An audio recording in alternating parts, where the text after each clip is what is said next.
Hello বন্ধুরা, আজকে আমরা শহীদ মিনারে সমাবেশের জন্য ওয়াকাফ বাতিলের দাবিতে যে সমাবেশ ডাকা হয়েছিল সেখানে আমরা আজকে রওনা দিয়েছি। আর কিছুক্ষণের মধ্যে আমরা পৌঁছে যাব। আপনারা আমাদের সাথে থাকুন, ভিডিওটি দেখতে থাকুন শেষ পর্যন্ত।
হ্যালো গাইস, এবারে আমরা পৌঁছে যাব। আর কিছুক্ষণের মধ্যেই আমরা এবারে আমাদের গন্তব্যস্থানে পৌঁছে যেতে পারি।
ফাইনালি আমরা চলে আসলাম আমাদের নির্দিষ্ট স্থানে।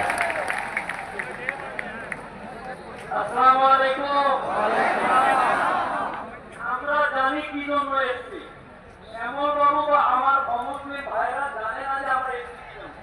ওরা ভাবছে মোদি যেটা করেছে ওইটা ভালো করেছে। আপনাকে ক্লিয়ার করে দিই শ্যামল বাবু, দীপন্ত বাবু আপনাকে ক্লিয়ার করে দিই।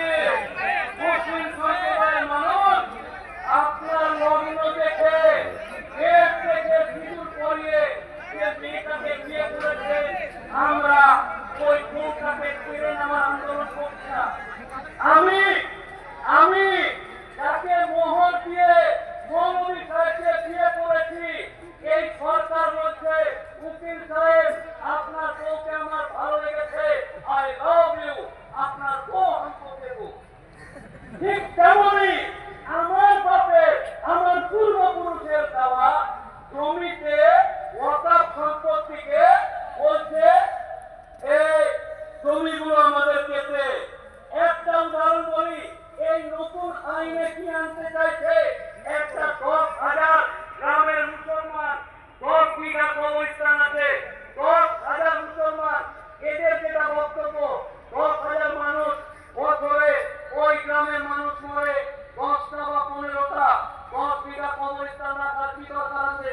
মুসলমান সমাজ আমার বাপ দাদুরা নমাজে ছেড়ে দেওয়া বন্ধ কর, কবরস্থান নিব চাচারি, আপনার তুমি অনেক